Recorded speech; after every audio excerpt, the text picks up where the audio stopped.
আসসালামু আলাইকুম বন্ধুরা। আজ আমি আমার ঘরের বারান্দার উপরে একটি সানসেট ইনস্টল করব।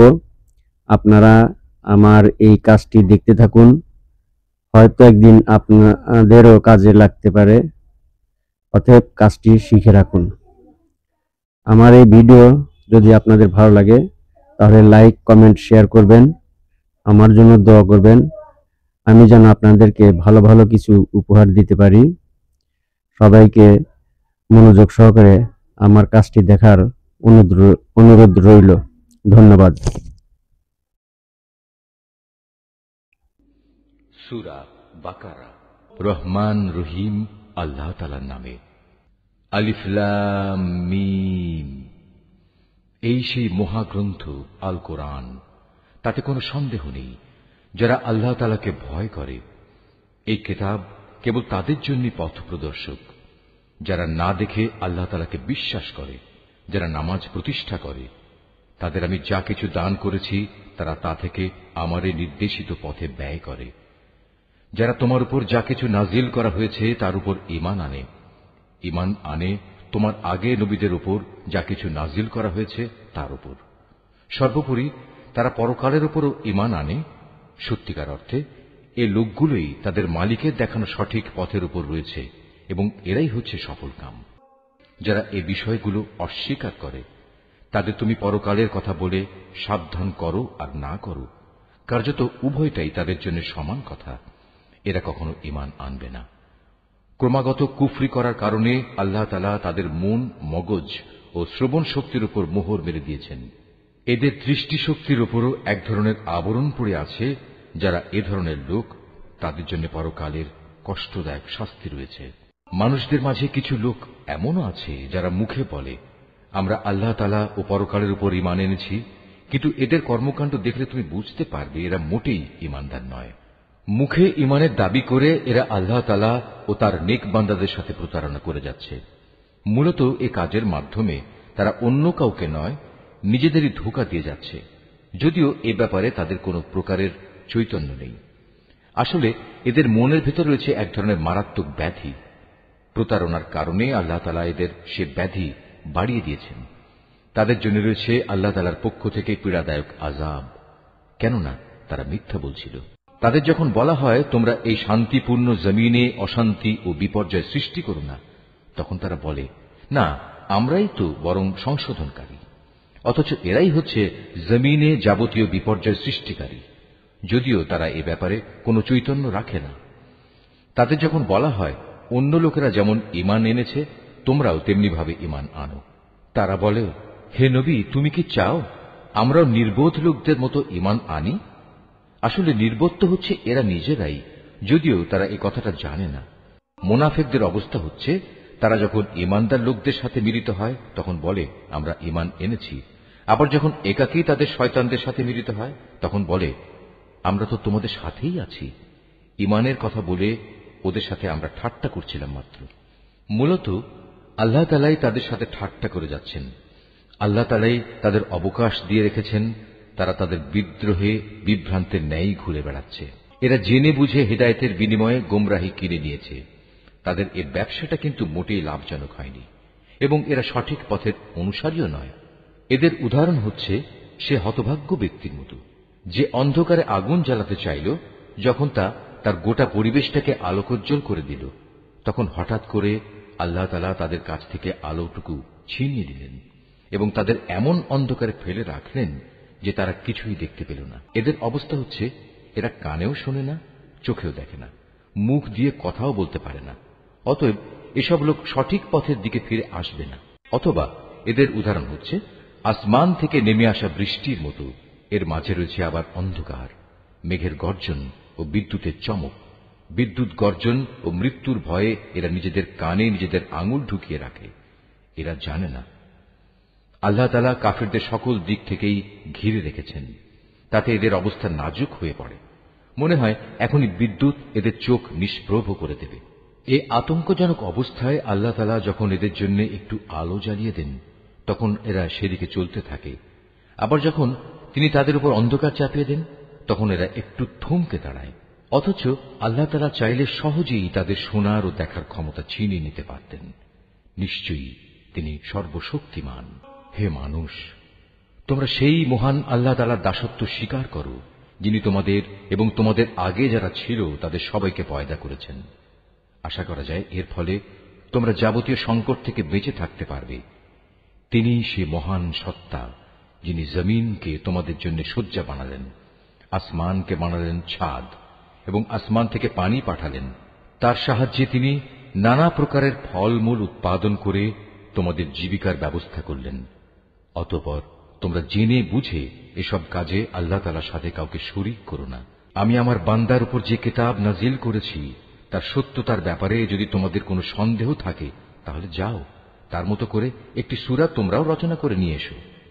এক আল্লাহ ছাড়া তোমাদের আর যেসব বন্ধু বান্ধব রয়েছে তাদেরও প্রয়োজনে সহযোগিতার জন্য ডাকো, যদি তোমরা তোমাদের দাবিতে সত্যবাদী হও। কিন্তু তোমরা যদি তা না করতে পারো, এবং আমি জানি তোমরা তা কখনই করতে পারবে না, তাহলে তোমরা দোজখের সেই কঠিন আগুনকে ভয় করো, যার ইন্ধন হবে মানুষ ও পাথর। আল্লাহ তাআলাকে যারা অস্বীকার করে তাদের জন্যই এটা প্রস্তুত করে রাখা হয়েছে। অতঃপর যারা এই কিতাবের উপর ঈমান এনেছে এবং ভালো কাজ করেছে তাদের তুমি হে নবী সুসংবাদ দাও এমন এক জান্নাতের, যার নিচ দিয়ে ঝর্ণা প্রবাহিত হতে থাকবে। যখনই তাদের এই জান্নাতের কোন একটি ফল দেয়া হবে তখনই তারা বলবে, এ ধরনের ফল তো ইতিপূর্বেও আমাদের দেওয়া হয়েছিল। তাদের মূলত এমনি ধরনের জিনিসই সেখানে দেওয়া হবে। তাদের জন্য আরো সেখানে থাকবে পবিত্র সহধর্মী এবং সহধর্মিনী, এবং তারা সেখানে অনন্তকাল ধরে অবস্থান করবে। সত্য প্রমাণের জন্য আল্লাহ তাআলা মশা কিংবা তার চাইতে উপরে যা কিছু আছে তার উদাহরণ দিতেও লজ্জাবোধ করেন না। যারা আল্লাহর বাণীতে বিশ্বাস স্থাপন করে তারা জানে এ সত্য আল্লাহর কাছ থেকেই এসেছে। আর যারা আগেই সত্য অস্বীকার করেছে তারা একে না মানার অজুহাত দিতে গিয়ে বলে, আল্লাহ তাআলা এ উদাহরণ দ্বারা কি বুঝাতে চান? এভাবে একই ঘটনা দিয়ে আল্লাহ তাআলা অনেক লোককে গুমরাহিতে নিমজ্জিত করলেও বহু লোককে তিনি আবার এ দিয়ে হেদায়েতের পথও দেখান। আর কতিপয় পাপাচারী ব্যক্তি ছাড়া তিনি তা দিয়ে অন্য কাউকে গুমরাহিতে নিমজ্জিত করেন না। এরা হচ্ছে সেসব লোক যারা আল্লাহর ফরমান মেনে চলার প্রতিশ্রুতি দেওয়ার পর তা ভঙ্গ করে। ব্যক্তি ও সমাজ জীবনে আল্লাহ তাআলা যেসব সম্পর্কের ভিত মজবুত করতে বলেছেন তা তারা ছিন্ন করে। সর্বোপরি জমিনে অহেতুক বিপর্যয় সৃষ্টি করে। এরাই হচ্ছে আসল ক্ষতিগ্রস্ত। তোমরা আল্লাহকে কিভাবে অস্বীকার করবে? অথচ তোমরা প্রথম দিকে ছিলে মৃত। তিনি তোমাদের জীবন দিয়েছেন, পুনরায় তিনি তোমাদের মৃত্যু দেবেন। অতঃপর সর্বশেষে তিনি আবার তোমাদের জীবন দান করবেন, এবং এভাবেই তোমাদের একদিন তাঁর কাছে ফিরে যেতে হবে। তিনি সেই মহান সত্তা যিনি এ পৃথিবীর সব কিছু তোমাদের ব্যবহারের জন্য তৈরি করেছেন। অতঃপর তিনি আসমানের দিকে মনোনিবেশ করলেন এবং তাকে 7 আসমানে বিন্যস্ত করলেন। তিনি সবকিছু সম্পর্কেই সম্যক অবগত আছেন। হে নবী, স্মরণ করো যখন তোমার মালিক তাঁর ফেরেশতাদের সম্বোধন করে বললেন, আমি পৃথিবীতে আমার খলিফা বানাতে চাই। তারা বলল, তুমি কি এমন কাউকে খলিফা বানাতে চাও যে তোমার জমিনে বিশৃঙ্খলা ও বিপর্যয় সৃষ্টি করবে এবং স্বার্থের জন্য তারা রক্তপাত করবে? আমরাই তো তোমার প্রশংসা সহকারে তোমার তাসবিহ পড়ছি এবং প্রতিনিয়ত তোমার পবিত্রতা বর্ণনা করছি। আল্লাহ তাআলা বললেন, আমি যা জানি তোমরা তা জানো না।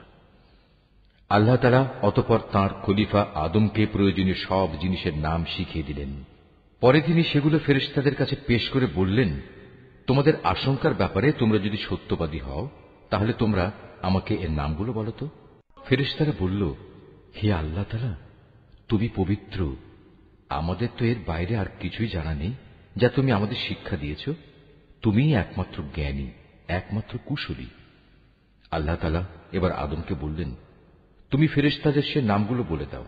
অতএব আদম আল্লাহর নির্দেশে ফেরেশতাদের সামনে নামগুলো যখন সুন্দরভাবে বলে দিল, তখন আল্লাহ তাআলা বললেন, আমি কি তোমাদের বলিনি যে আমি আসমান সমূহ ও জমিনের যাবতীয় গোপন বস্তু জানি, এবং তোমরা যা কিছু প্রকাশ করো আর যা কিছু গোপন করো আমি তাও ভালোভাবে জানি। আল্লাহ তাআলা যখন ফেরেশতাদের বললেন, তোমরা সম্মানের প্রতীক হিসেবে আদমের জন্য সাজদা করো। অতঃপর তারা আল্লাহর আদেশে আদমের সামনে সাজদা অবনত হল, শুধু ইবলিস ছাড়া। সে সাজদা করতে অস্বীকার করল এবং অহংকার করল। অতঃপর সে নাফরমানদের দলে শামিল হয়ে গেল। আমি বললাম, হে আদম, তুমি এবং তোমার স্ত্রী পরম সুখে এই বেহেশতে বসবাস করতে থাকো এবং এর নিয়ামত থেকে যা তোমাদের মন চায় তাই তোমরা স্বাচ্ছন্দ্যের সাথে আহার করো। তবে এই গাছটির পাশেও যেও না, অন্যথায় তোমরা দুজনই সীমা লঙ্ঘনকারীদের মধ্যে শামিল হয়ে যাবে। কিন্তু শয়তান শেষ পর্যন্ত সেখান থেকে তাদের উভয়ের পদস্খলন ঘটাল। তারা উভয়ে বেহেশতের যেখানে ছিল সেখান থেকে সে তাদের বের করেই ছাড়ল। আর আমি তাদের বললাম, তোমরা একজন আরেকজনের দুশমন হিসেবে এখান থেকে নেমে পড়ো। তোমাদের পরবর্তী বাসস্থান হবে পৃথিবী। সেখানে একটি নির্দিষ্ট সময় পর্যন্ত তোমাদের জন্য জীবনের যাবতীয় উপকরণ থাকবে। অতঃপর আদম তার মালিকের কাছ থেকে হেদায়েত সম্বলিত কিছু বাণী পেল। আল্লাহ তাআলা তার উপর ক্ষমা পরবশ হলেন। অবশ্যই তিনি বড় মেহেরবান ও ক্ষমাশীল। আমি তাদের বললাম, তোমরা সবাই এবার এখান থেকে নেমে যাও। তবে যেখানে যাবে অবশ্যই সেখানে আমার পক্ষ থেকে তোমাদের কাছে জীবন বিধান সম্পর্কিত হেদায়েত আসবে। অতঃপর যে আমার সেই বিধান মেনে চলবে তার কোনো ভয় নেই, তাদের কোনো প্রকার উৎকণ্ঠিত হতে হবে না। আর যারা আমার বিধান অস্বীকার করবে এবং আমার আয়াতসমূহ মিথ্যা প্রতিপন্ন করে লাগামহীন জীবন যাপন করবে, তারা অবশ্যই জাহান্নামের বাসিন্দা হবে। তারা সেখানে চিরদিন থাকবে। হে বনী ইসরাইল জাতি, তোমাদের উপর আমি যেসব নিয়ামত দিয়েছি তোমরা সেগুলো স্মরণ করো। আমার আনুগত্যের প্রতিশ্রুতি তোমরা পূর্ণ করো। আমিও এর বিনিময়ে তোমাদের দুনিয়া ও আখিরাতের পুরস্কারের প্রতিশ্রুতি পূর্ণ করব এবং তোমরা একমাত্র আমাকেই ভয় করো। আমি মুহাম্মাদের কাছে যা কোরআন নাজিল করেছি তোমরা এর উপর ঈমান আনো।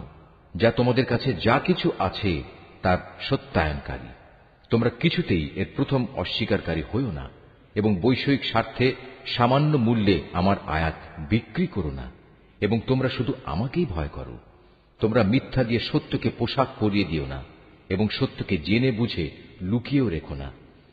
তোমরা নামাজ প্রতিষ্ঠা করো, যাকাত আদায় করো। যারা আমার সামনে অবনত হয় তাদের সাথে মিলে তোমরাও আমার আনুগত্য স্বীকার করো। তোমরা কি মানুষদের ভালো কাজের আদেশ করো এবং নিজেদের জীবনে তা বাস্তবায়নের কথা ভুলে যাও? অথচ তোমরা সবাই আল্লাহর কেতাব পড়ো, কিন্তু কেতাবের এ কথা তোমরা কি বোঝো না? হে ঈমানদার ব্যক্তিরা, তোমরা সবর ও নামাজের মাধ্যমে আল্লাহর কাছে সাহায্য চাও। যাবতীয় হক আদায় করে নামাজ প্রতিষ্ঠা করা অবশ্যই একটা কঠিন কাজ, কিন্তু যারা আল্লাহকে ভয় করে তাদের কথা আলাদা।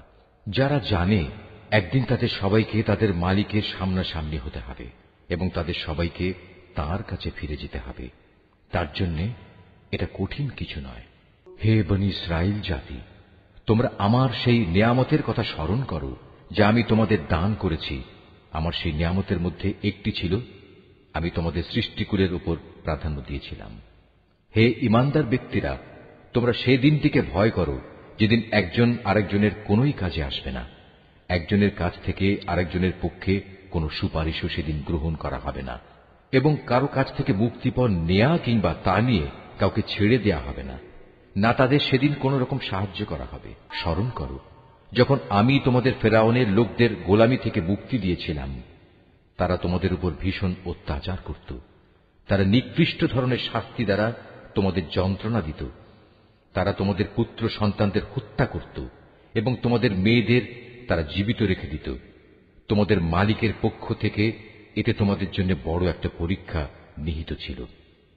আরো স্মরণ করো যখন আমি তোমাদের জন্য সমুদ্রকে দ্বিধা বিভক্ত করে দিয়েছিলাম। অতঃপর আমি তোমাদের সমূহ মৃত্যুর হাত থেকে বাঁচিয়ে দিয়েছিলাম এবং আমি ফেরাউন ও তার দলবলকে সমুদ্রে ডুবিয়ে দিয়েছিলাম, আর তোমরা তা তো নিজেরাই প্রত্যক্ষ করেছিলে। আরো স্মরণ করো যখন মূসাকে আমি বিশেষ একটি কাজে 40 রাত নির্ধারণ করে দিলাম। তার যাওয়ার পর তোমরা একটি বাছুরকে মাবুদ রূপে গ্রহণ করে নিলে। তোমরা এতে করে ভীষণ জুলুম করেছিলে।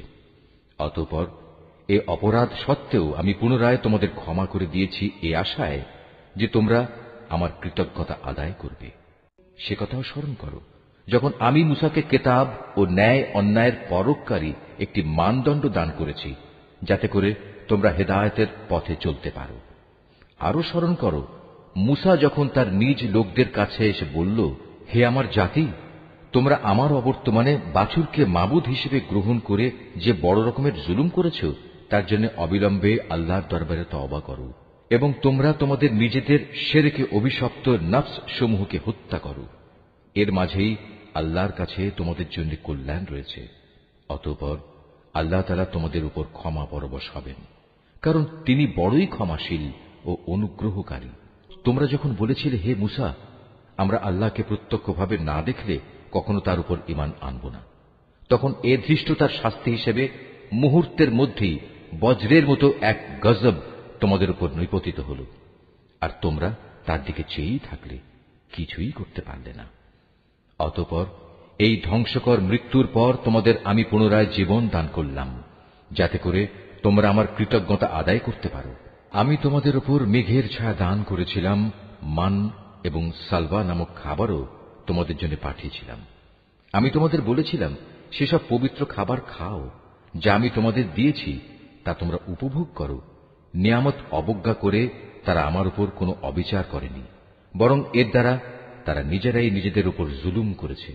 স্মরণ করো আমি যখন তোমাদের বলেছিলাম, তোমরা এই জনপদে ঢুকে পড়ো এবং তোমরা তার যেখান থেকেই ইচ্ছা স্বাচ্ছন্দ্যে আহার করো।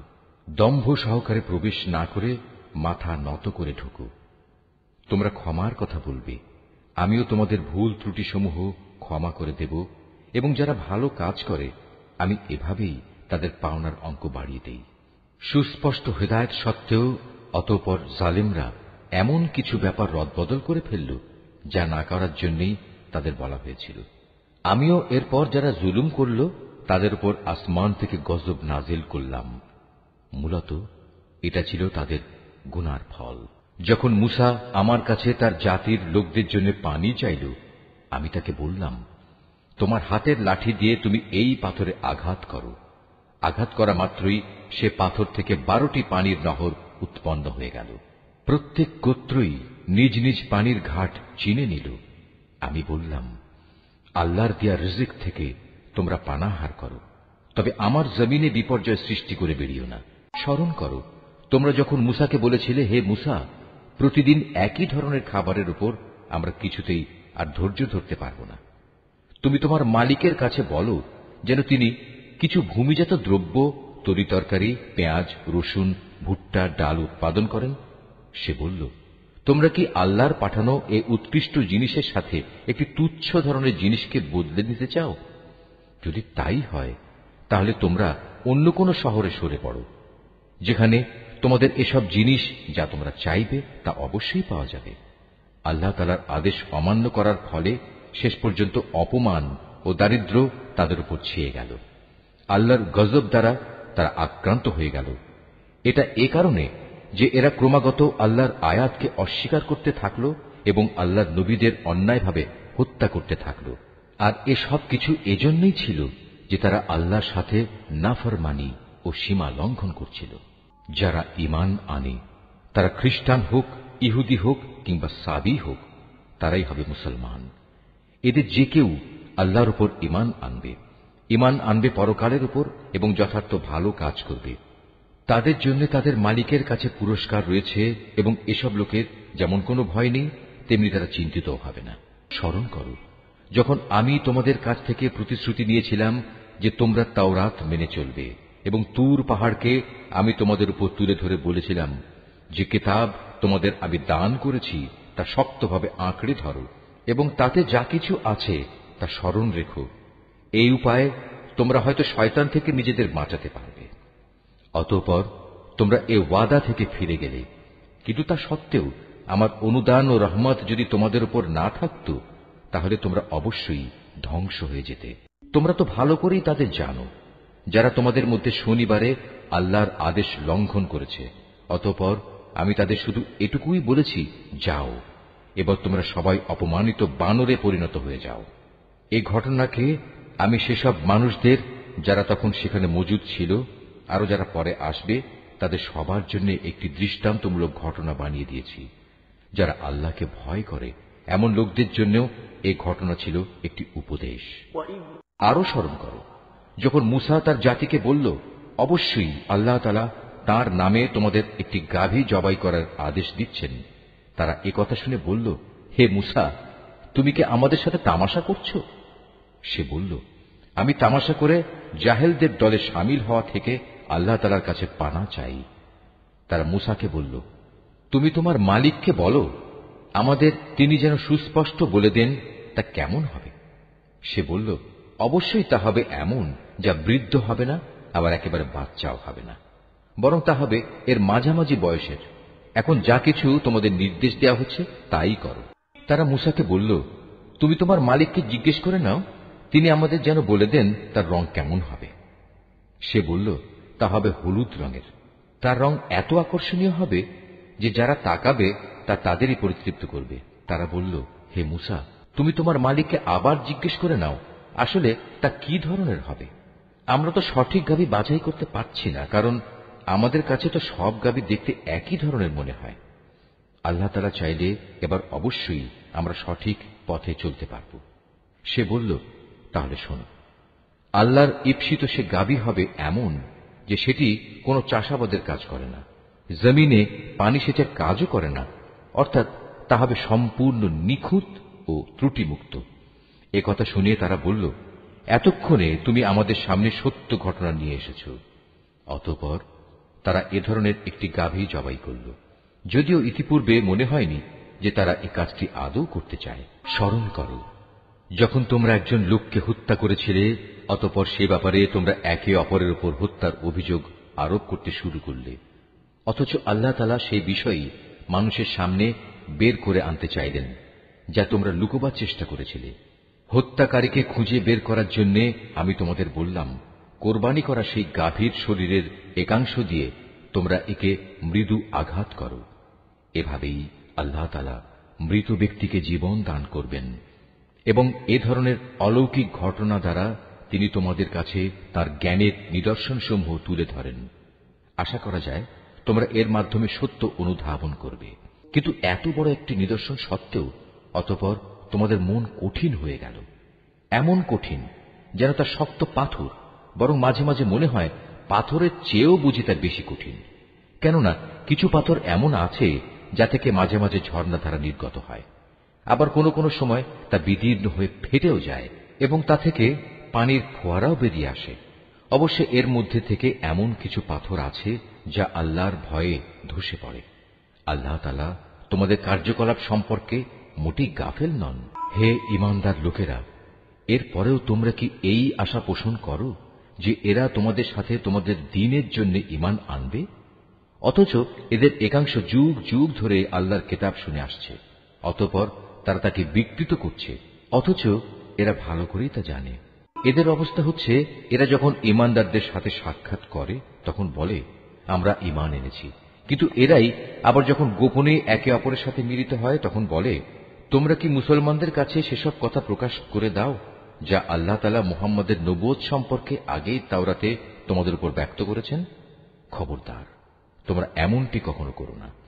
তাহলে তারা একদিন তোমাদের মালিকের সামনে এটা দিয়েই তোমাদের বিরুদ্ধে সাক্ষ্য উত্থাপন করবে। তোমরা কি এটুকু কথাও বুঝতে পারো না?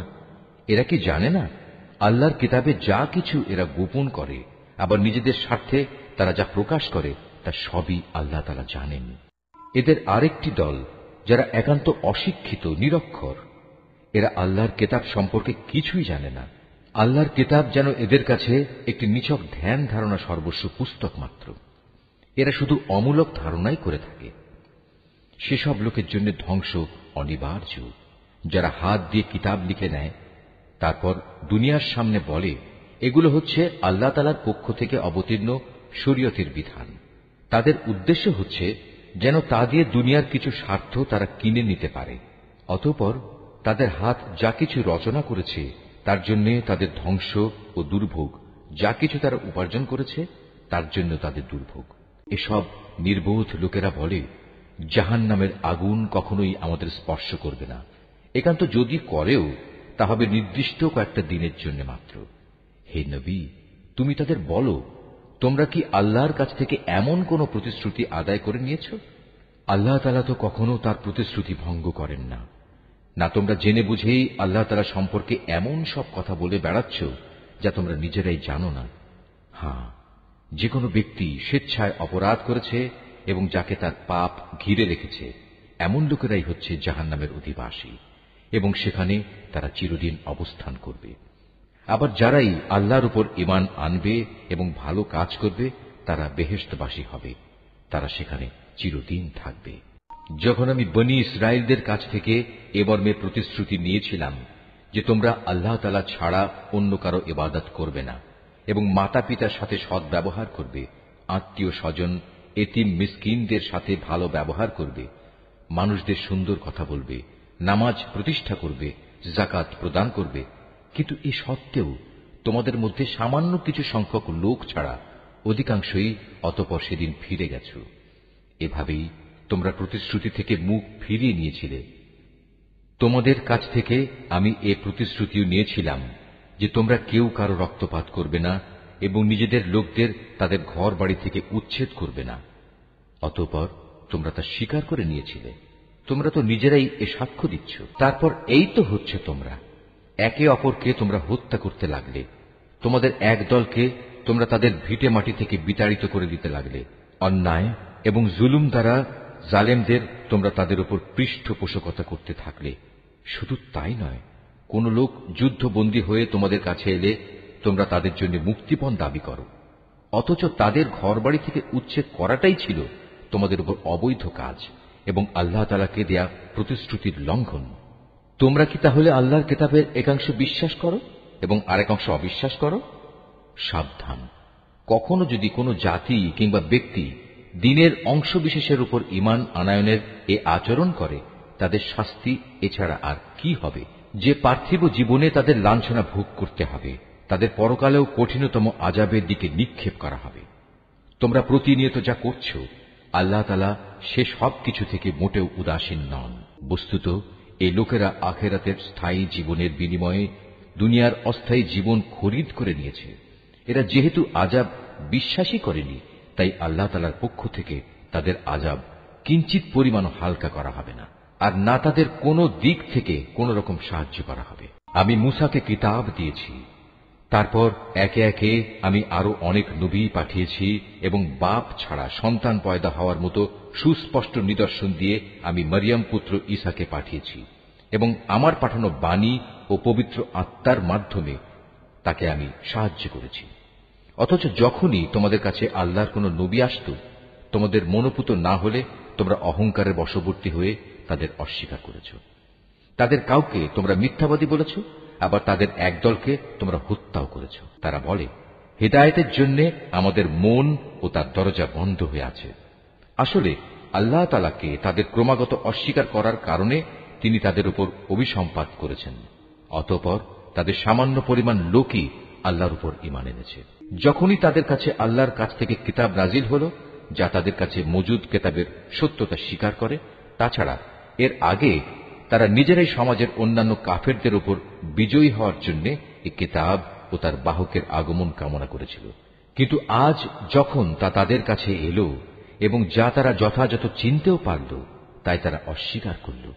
যারা আল্লাহর কিতাব অস্বীকার করে, তাদের উপর আল্লাহর অভিসম্পাত নাজিল হোক। কত নিকৃষ্ট বস্তু সেটি, যার বিনিময়ে তারা তাদের নিজেদের মন প্রাণ বিক্রয় করে দিয়েছে। শুধু গোঁড়ামির বশবর্তী হয়েই তারা আল্লাহর নাজিল করা বিধান অস্বীকার করেছে, শুধু এ কারণে যে আল্লাহ তাআলা তার বান্দাদের মধ্যে থেকে যাকে চান তাকে নবুয়ত দিয়ে অনুগ্রহ করেন। তাদের এ কুফরির ফলে তারা ক্রোধের উপর ক্রোধে আক্রান্ত হল। আর কাফেরদের জন্য তো এমনই অপমানজনক শাস্তি রয়েছে, যখন